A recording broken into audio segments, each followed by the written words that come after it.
Good afternoon and welcome to the tea table. I am so happy you have joined me today.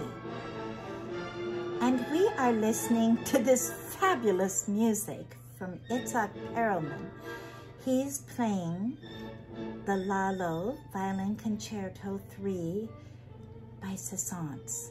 And it's one of the most favorite of many young violinists, particularly. It's a romantic piece that has the gypsy sound and just, I think everyone loves it. I love it. My daughter used to play it, and I think about Helen, the violin teacher, who I miss so much. She's gone on, and she lived to be 92, and she taught these children how to play the most beautiful. She knew the secret. Give them the beautiful romantic pieces, and they will hear themselves playing this music, and so beautiful that it inspires them to keep working, because to play an instrument like the violin takes extreme discipline, diligence, hard work, and you need that excitement and inspiration to want to keep going on an instrument. Well, if you haven't gotten your tea yet, please pause and get your tea.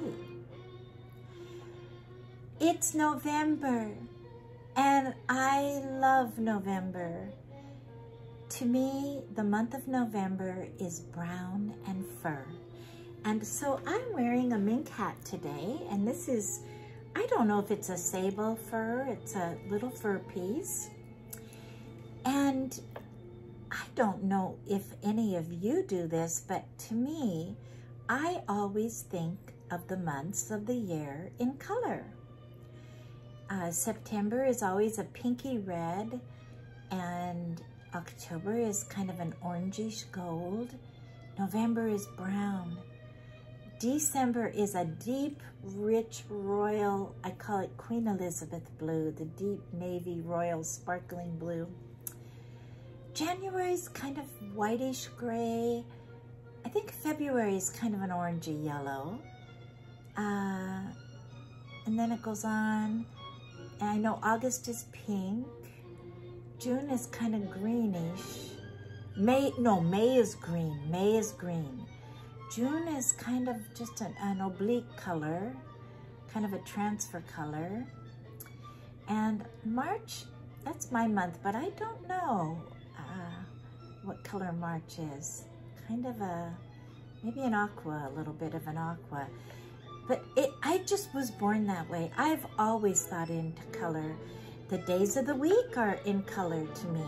Monday is green, Tuesday is blue, Wednesday is yellow, orangey yellow, not yellow, more like an orangey yellow.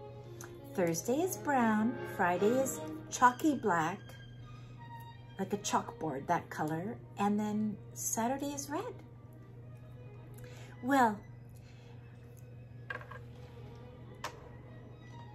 do you have your tea? Because I want to show you, I brought a really special tea set today for all of you. It's so heavy. I have to pick it up to show you. It's really something we would use at a formal wedding or dinner or Christmas event, Yule Fest, you know. The Scandinavians love to bring the silver out. But I thought, let's have that for November. And, oh, I'm gonna put it down now. And I have a cup that is really sweet. It's just simple. It's kind of a greeny aqua, mother of pearl with gold. And I already put a little tea in because it's so cold. Is that all right? I'll pour a little more. Let's pour out. And we'll have a little splash of milk, not much.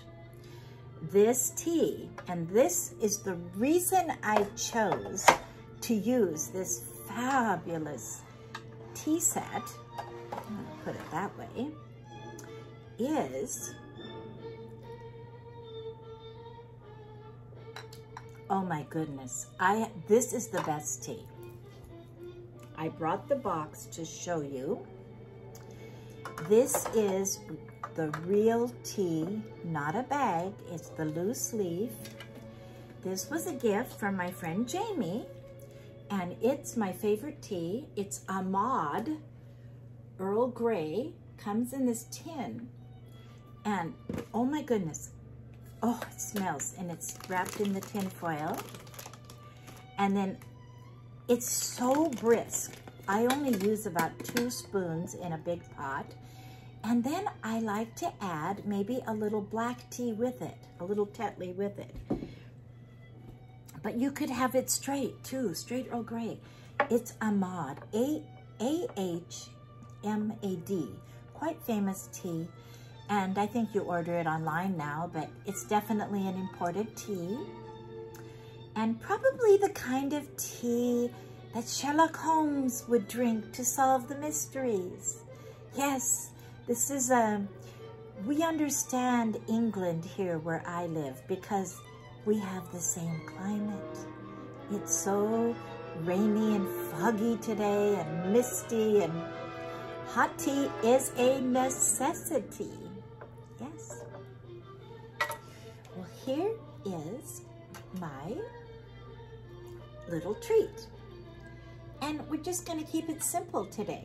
This is biscotti from Italy, imported with almonds and the almond flavoring, and I think it has that anise.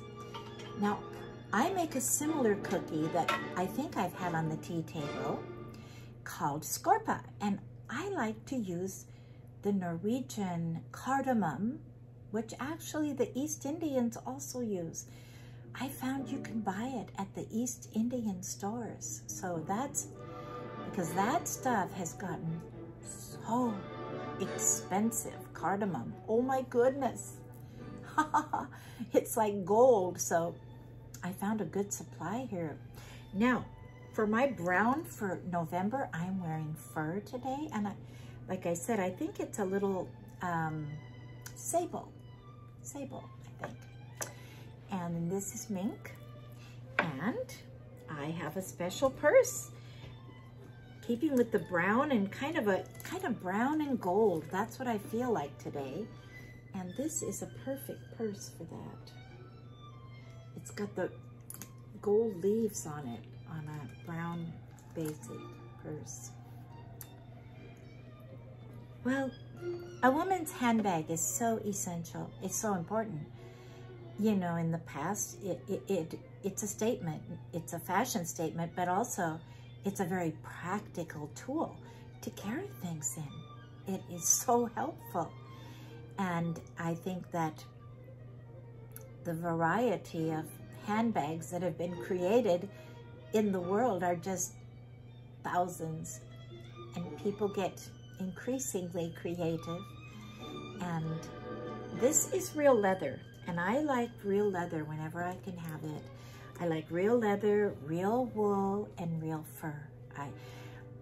I find that they breathe, and the fur is never hot. It just breathes with you.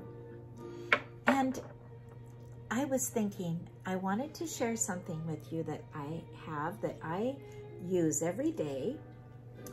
It's a very cozy shawl. Do you see it?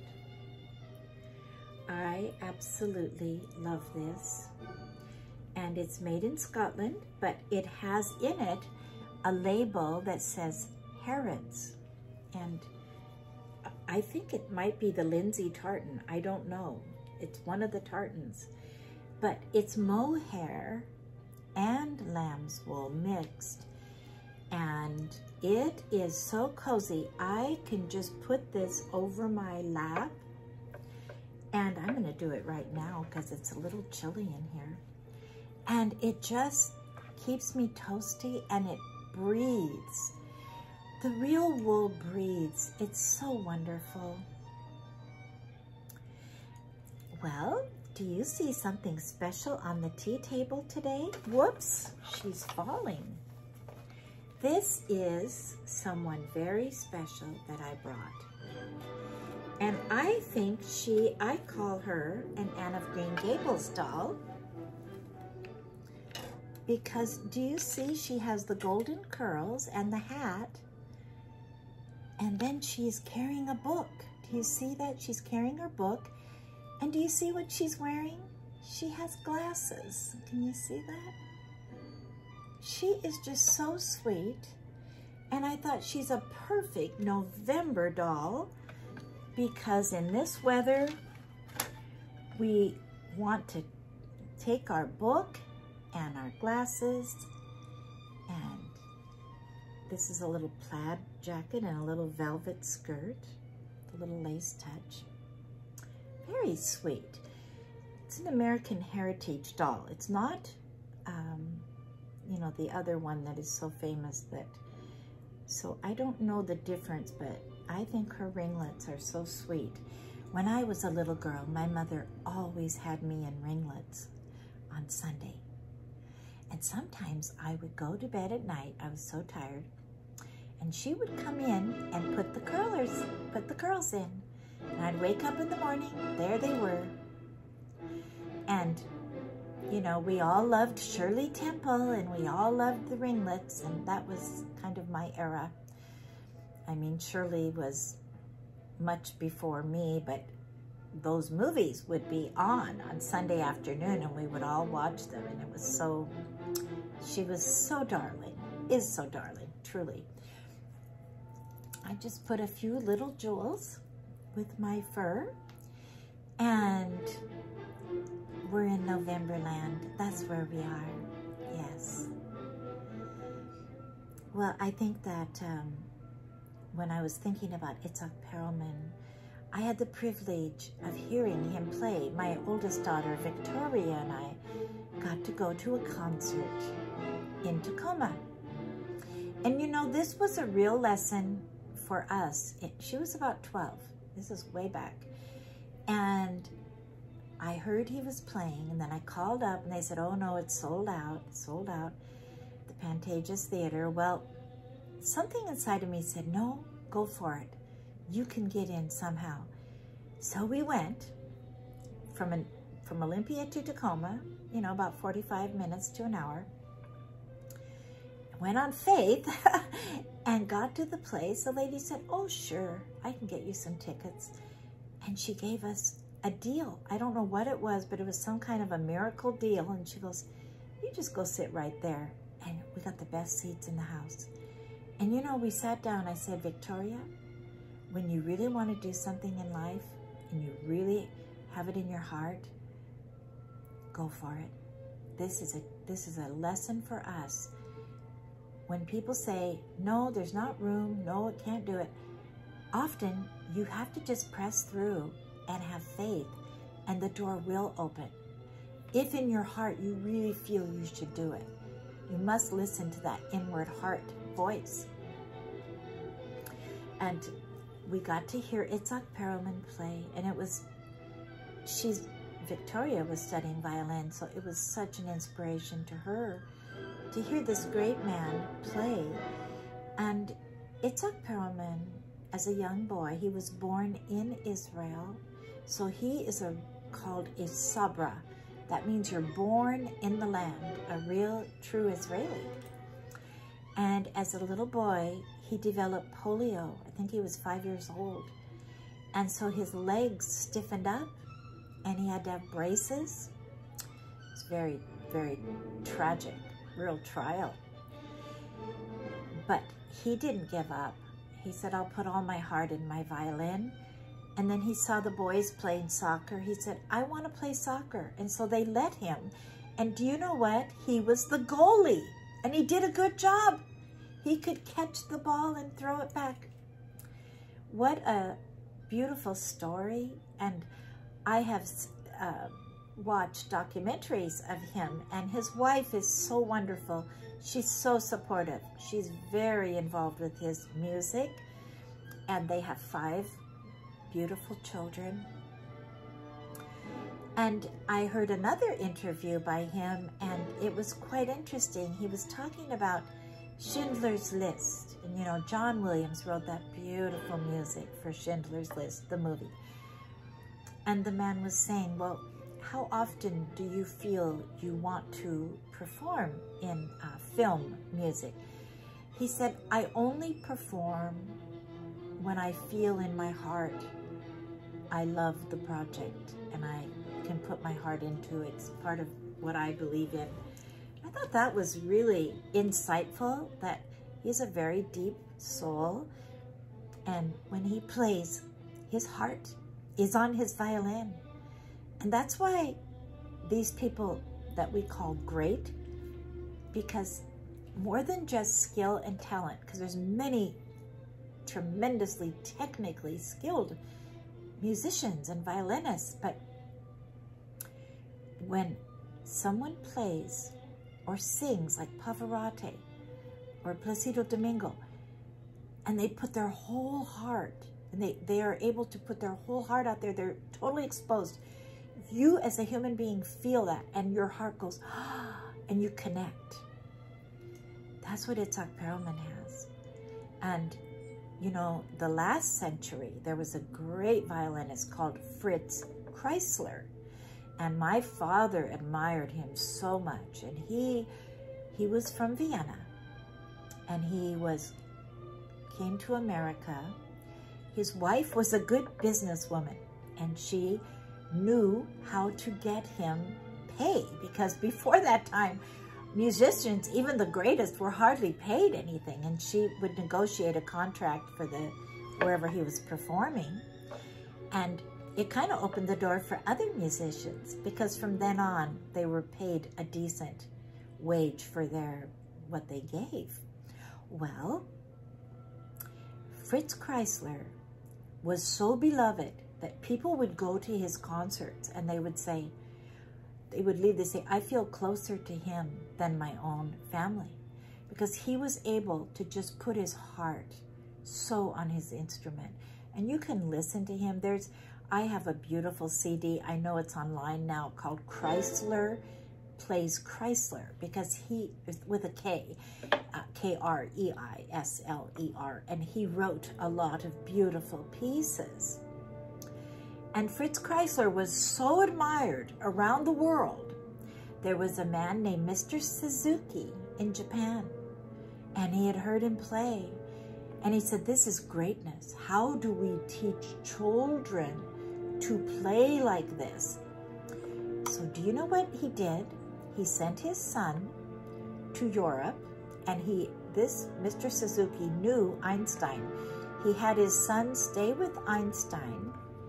And he said, I want you to go and meet Fritz Kreisler and follow him around and learn everything about him, find out how he learned to play. And so that's what he did. And that became the Suzuki violin method that has been going for the last 50 to 60 years. Probably has created more violinists than any program. Because the story is, when Fritz Kreisler was a little boy, he was the youngest of like 7 children, and his father was a medical doctor. In fact, Sigmund Freud, it's that era, used to be in his home in Vienna, and his father was an amateur musician, and he would have his other medical friends or professionals, come in and play quartets every Saturday. This was what they did for fun in their home.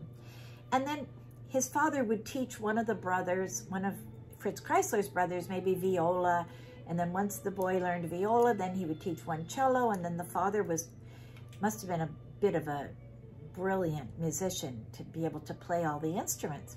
Well, one day little Fritz stood up, no one had taught him anything, and he picked up a violin and he played a flawless concerto, and everyone was shocked. He had been listening. His little ears had been taking it in. He had been watching.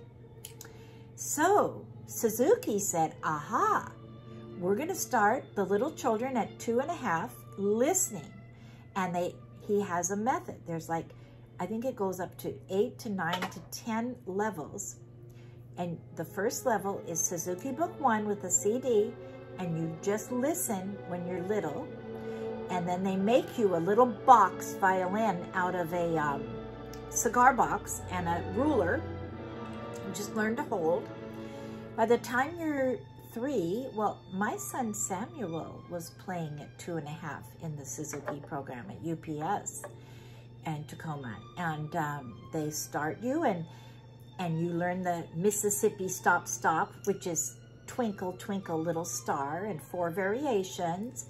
And then you move on, and all of the music in those early books particularly are Baroque music. That means it's Bach and the period where the music is just so logical, it makes so much sense. And the child learns bowing, learns to stand, and when they're really little, they don't sight read. Until the child can read, they don't teach them to read music. But then the reading of the music comes. All of that happened because of this great man, Fritz Kreisler, and then Mr. Suzuki wanting to know, and he wrote a book called Nurtured by Love. It's a beautiful book Mr. Suzuki wrote about the philosophy behind how to teach violin to children.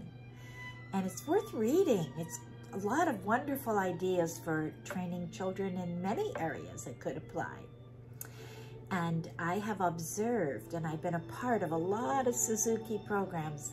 It works. And the children are able to make a beautiful tone really young because they teach them how to hold the bow, how to hold the instrument. And so it's not this screeching, terrible tone that in the olden days people would go through and so many would give up, you see.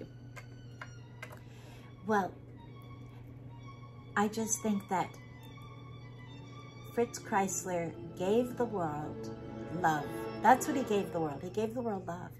That's really what it was. He put love on his violin. And our family was performing once at the Holiday Gift Fair. We used to play every year.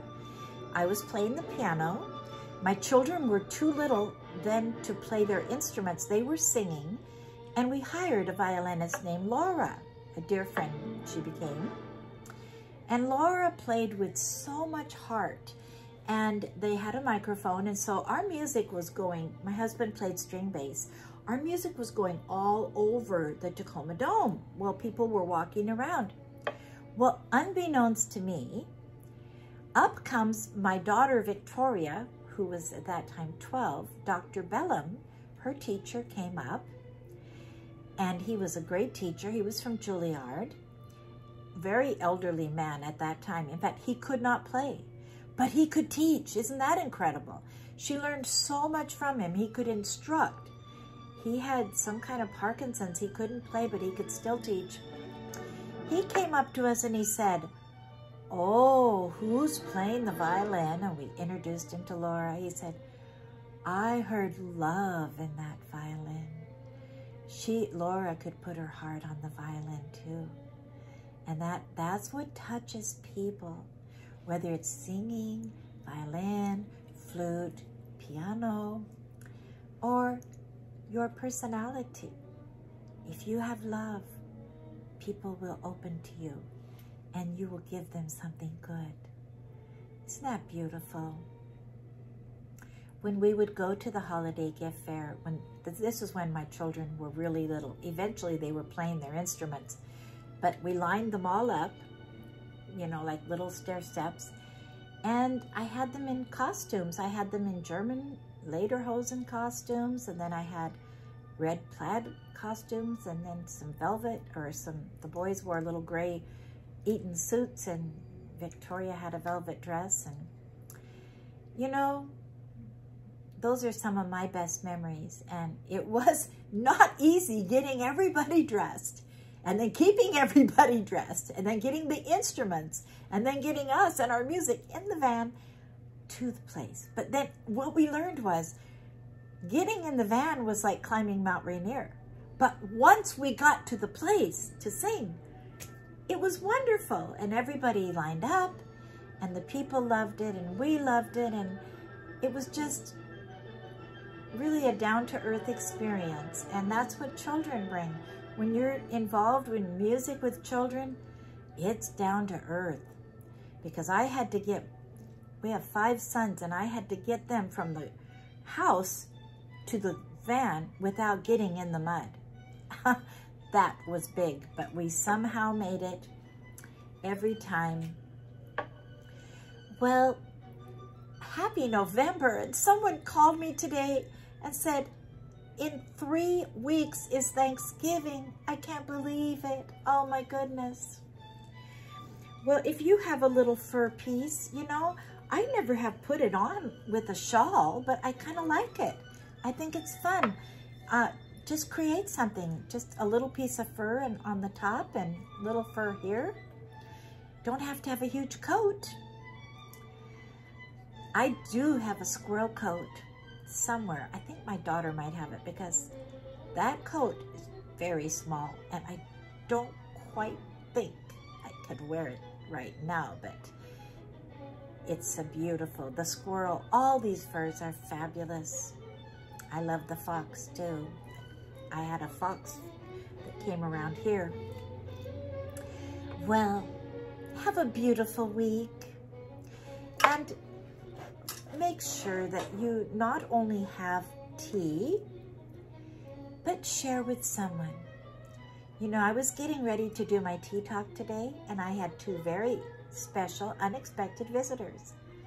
And I thought, no, these people are more important than my tea talk or anything. So I served them lunch and tea and they were so happy. And now we're doing our tea talk. So don't let schedules rule you. You rule the schedule. And if people come along, give them a cup of tea. Give them a cheer. Have a little cookie in a jar to offer. You know, that's the way, that's the old-fashioned way. That's the way all my relatives lived. They always, hospitality was #1. So important. Often we don't do it because we think we're not ready, it's not perfect enough. But just give what you have and it will all work out. And you will give someone else inspiration. Well, please have a good week. And thank you for joining me today. If you have not, please subscribe, like, push the notification bell and the share button. And I will look forward to seeing you all next time.